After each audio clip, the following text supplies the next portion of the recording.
What's going on, guys? Zuko back with another Dragonflight video. Hope you're all doing very, very well. I ended up doing a lot of different keys, actually, in the first day of Season 2. So excited to jump in. I've done almost every single dungeon. There's only one that I haven't done yet for this week. So I'm going to keep doing more than that, obviously, but I did all of them almost on one day. Very cool. This is the Brackenhide Hollow 14 that we did. And I'm going to talk you through the entire dungeon, all the different pulls you want to do, the things to avoid, things to kick, ways to route yourself through the dungeon, the boss fights, and all that stuff. Some people have been really struggling with the final boss, especially in this dungeon, so we're going to work on that together, okay? All right, tyrannical, storming, raging, no thundering. No thundering, baby. Shit, there's no thundering. There's no thundering. Holy crap, indeed. Can you believe it? I can't believe it. It's actually so cool. We only have thundering and storming, and raging to deal with. Not a big deal at all. Very, very easy. Of course, we have tyrannical, but like in terms of the regular sort of affixes, it's really nice to have a break. So we end up pulling these two on the right. I don't think I meant to. I kind of body pulled, so I apologize to Joe on that, but we pull them down here, you blow them up. What you're doing in this opening section is, of course, freeing the Tuskar that have been stuck here. At the top of the screen, there is a 0 for 5 Tuskar freed, okay? Watch out for the whirlwind, by the way. I think, actually, this is Vicious Clawmangle. That's what it is, yeah. You can see Vicious Clawmangle being cast, as well as the Rage Storm, which is the whirlwind. I'm getting hit by both those things. Vicious Clawmangle is like a targeted slashing thing that it does. It can be stunned. The AoE Rage Storm cannot be stunned, so be very careful. We're freeing the Tuskar. This is the first one that we end up freeing. You have to free 5 of them. Now, what you want to do in this opening section is avoid these patrols. These have a War Scourge in them. That's the guy in the middle. He has an AoE aura that buffs all the other gnolls, and he has the Hideous Cackle Fear that goes off.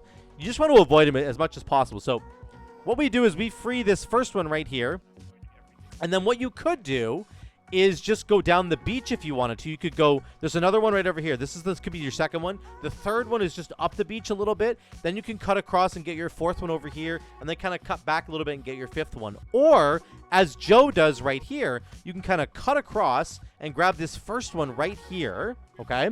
And then go to the beach. So we got kind of lucky with our spacing here. You need to be very, very careful about your spacing. There's a lot of tightly clumped mobs in here. You need to be very, very careful about what's going on.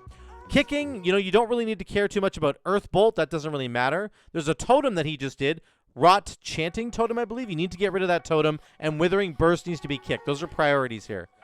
So make sure you kill these totems, because they'll start channeling into the whole, into the rest of the gnolls, and it buffs them. It's giving them a little champ. Here comes one of the War Scourges, the patrols. Unfortunately, we end up pulling him. That's okay. There's a lot of diseases in Brackenhide Hollow. There is a poison that comes up later on, which means it's good if we take our poison cleansing totem as a shaman. I'll get back to that in a minute. But there's the War Scourge. You don't really want to pull him.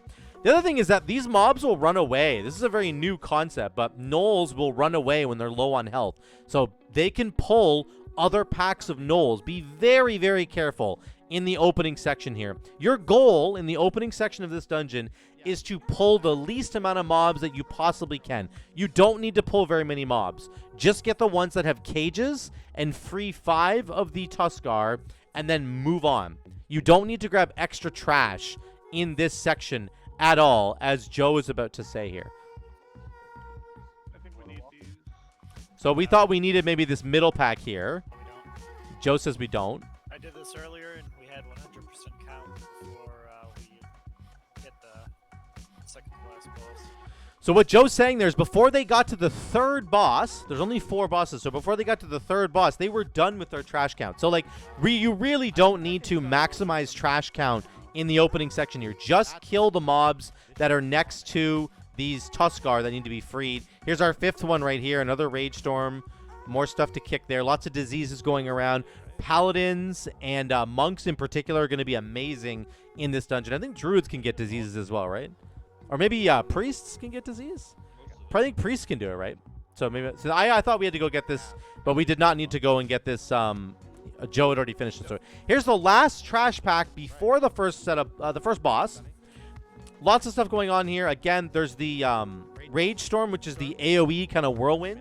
You need to watch out for that. Be very, very careful.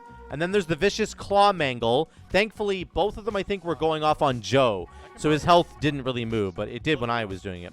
Here's the first boss fight right here, okay? Okay. So, this is important. Trick Totem. I think you should focus Trick Totem down first. Rich was saying maybe we should focus down, I think, rear a Hackclaw in the middle. I'm not really sure what the actual right answer is. I think Trick Totem is better because Trick Totem does the big heal. And also, Trick Totem will do a mind control later on, which you're going to see. Another really good reason why you should actually take... there's the greater healing there. You should kick that. You should take Tremor Totem actually just for this fight. Because when the totem went off, I got mind control, which was really bad. And there's no way to stop her from casting it. It's not an interruptible cast from what I could see. So I think that Tremor Totem gains a ton of value. Get targeted by charge, just run behind me. And then Joe was mentioning if you get targeted by the charge from Gash Tooth, I believe, then this is it Gash Tooth? Let me see here. Yeah, Gash Tooth is jumping around, right? He does marked for butchery, Gash Tooth, and then he jumps. He's jumping around. So I guess what Joe's saying there, I think, is that you can, if you stand behind Joe, it'll go to Joe, but he might be talking about a different ability. I don't quite remember. Either way, the bigger thing to focus on here is the healing coming out of Trick Totem. Also, if you get the charge...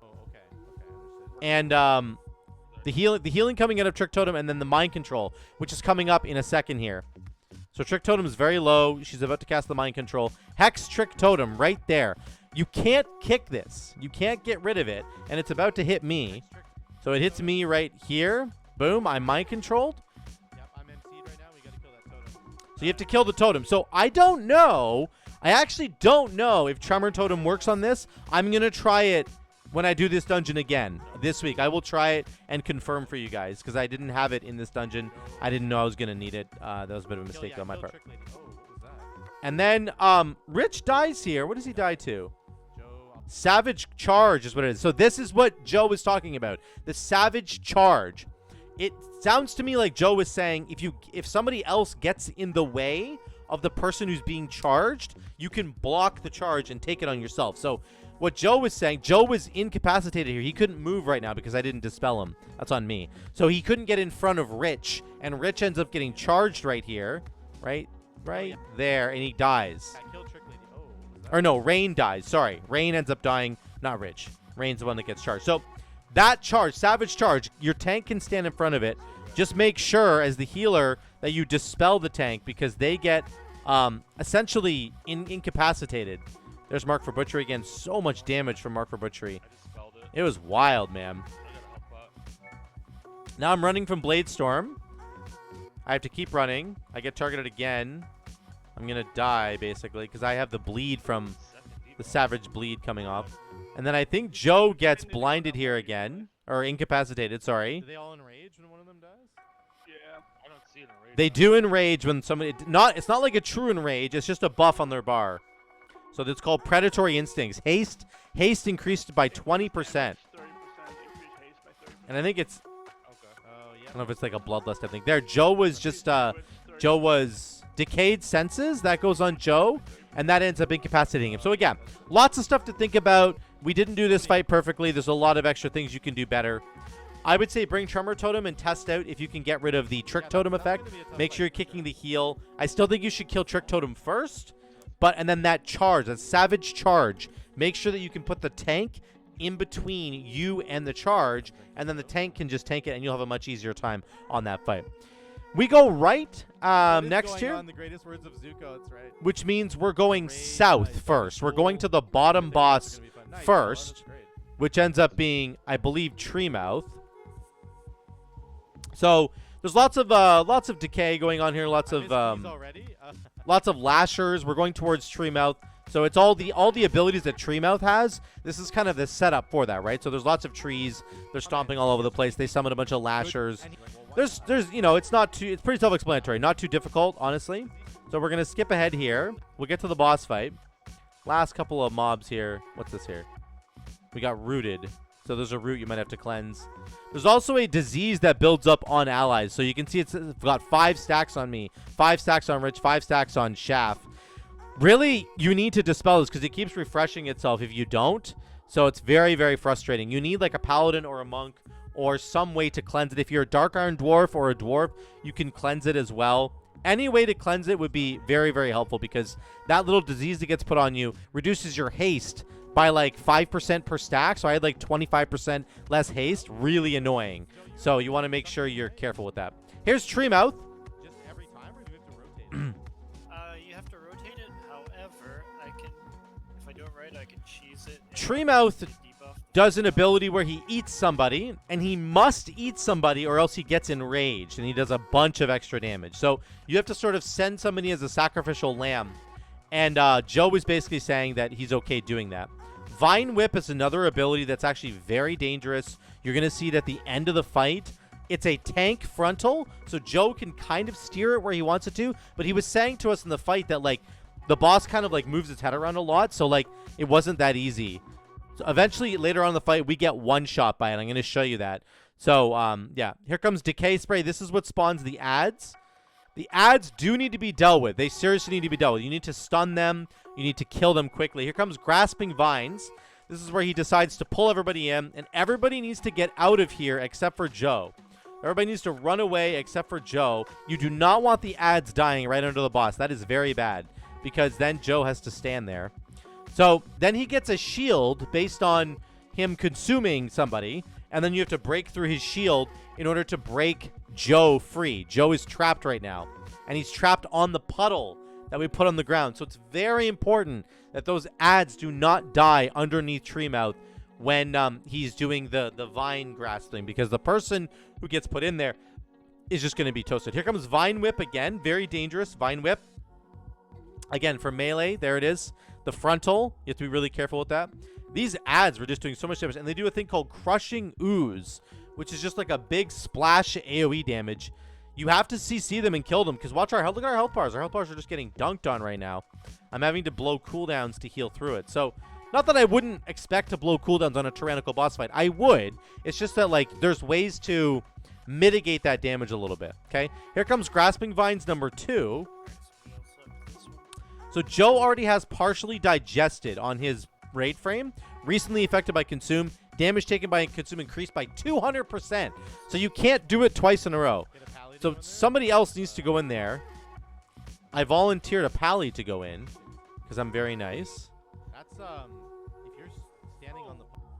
What happened here? So nobody got consumed. Look at this. Can you go in there? Look at him. Nobody got consumed by the Grasping Vine. So look at the boss. He is now enraged. He's super red. He is hitting like a Mack truck. Here comes Vine Whip. They can't get out of the way of Vine Whip, and they ends up getting one shot by it. Because Joe was trying to like steer it to the right spot, but he couldn't get it to the right spot. So Shaft ends up dying. No, because it let some of the ground or over time. Here comes another Vine Whip. This is so dangerous. This is not what you're supposed to do. I'm just trying to show you this as an example of what not to do, right? He's got a big enrage on him, this boss. He's still enraged, brother. You can see it under his bar here. There it is. Starving Frenzy. Haste by 20%. Damage done plus 150%. Holy crap. He is just trucking us. So here comes Vine Whip again. We did it. I can take this. Grasping Vine. Somebody has to take this. Every single time, somebody has to take it. That's the point. And if they don't do it, then he gets Giga enraged, and it's probably a wipe on higher keys. Okay, that's the fight. You're managing the tank frontal. You're managing the ads casting Gushing Ooze. You got to CC them and AoE them down. And you're managing who is going to get consumed by the boss so that he doesn't get enraged. That's what you're kind of doing on this fight, okay? It's really cool, really great fight. We end up kind of messing it up at the very end here, but we do push through and get it done. That's like a one-shot. So that's that fight. Let's move on. We're going to move up here. There's a couple of mini bosses in between. This guy does a thing called Stinkbreath. It is not, you can't stop it from happening, and it's going to target one player, but if anybody else is near the player that's being targeted, they will also get hit by it. So it's kind of got a frontal there, and it disorients whoever gets hit. It's unavoidable. You can't avoid this thing. Kind of annoying. And then he does a whirlwind. On Fortified, he's going to be pretty annoying. And then you're going to run into these invisible gnolls. This section has a bunch of invisible gnolls here. There's some right in front of us. You can see them appear right now. We pull them into some other invisible gnolls. And you want to be careful about your spacing. Don't get the War Scourge in there, of course. And then this is a good pull for us right here.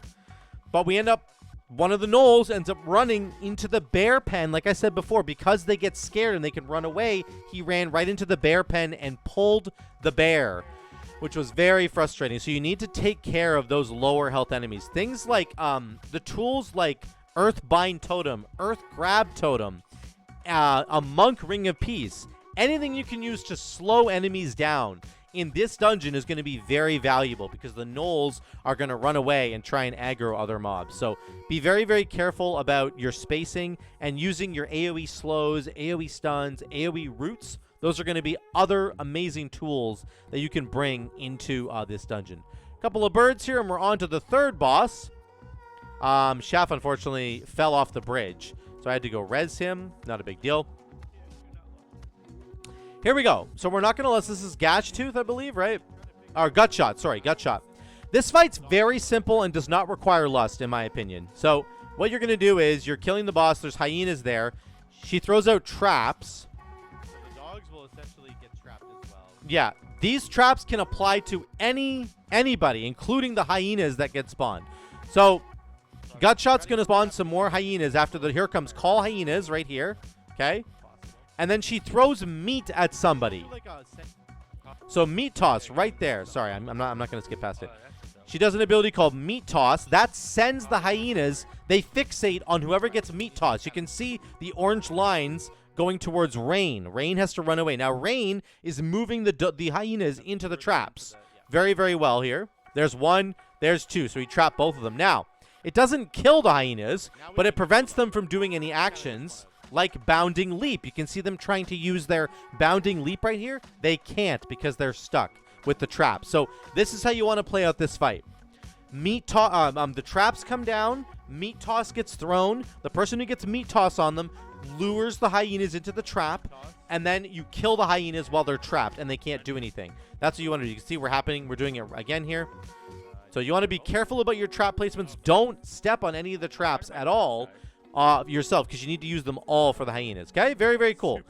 That's the fight. I don't mind that fight at all. That's a really simple fight. Very, very good. I think on high tyrannical it might end up being a bit of an issue, but that is one of the gimme fights. Honestly, that fight is going to be easier for you guys to handle, for anybody to handle. Here comes the bloody bite section. So again, remember this was from before. This bloody bite goes on you. If you can heal that person past 90% health, they will lose the bloody bite. So watch Shaft's health here. I think I hit him with a healing surge, and I get him past 90%, and the bloody bite goes away. Okay, then we hook to the right here. You don't want to pull any more trash that's in the section. Again, this dungeon has probably double or triple the amount of trash that you actually need to kill. So there's more than enough trash in here. Then we get to this cauldron. This is very cool. Joe unlocks this thing with alchemy. There's issues that like Rich is bringing up in the dungeon. You can use that for the boss. So Joe yells at me. He says, "Go back and get this." Oh, sorry. I already grabbed it right here. I can click on it. So it gives you an extra action button at the bottom of your screen. Carrying a file of disease cleansing. So this will cleanse one disease one time. It's a one-time use, and it will cleanse diseases for you, which there's tons of them in this dungeon. So very, very nice tool if you're an alchemist in the group and you're lacking like a paladin or a monk or any kind of disease dispel, then this can help you get through that, even if you don't have sort of the quote-unquote correct specs to be managing that, okay? So very, very nice. We're going to use that on the boss fight here. Here's the final boss fight. This is Decatriarch Wratheye. This fight's pretty tough. This was giving people a lot of trouble, and I'm going to help you walk you through it here one step at a time. Yeah. Let's just go right away. I think people have cooldown. So we go here. She's going to spawn a rot cloud, essentially. It's the first ability, choking rot cloud. This thing will always go clockwise around the encounter from what we could see. So it's going to spawn in a corner. Now it just starts going clockwise, okay? It's just going to move around the outside of the room clockwise all the time. So you kind of just have to continuously run away from it. But if you know where it's going, then you can make your movement a little bit better to help prevent getting hit by it.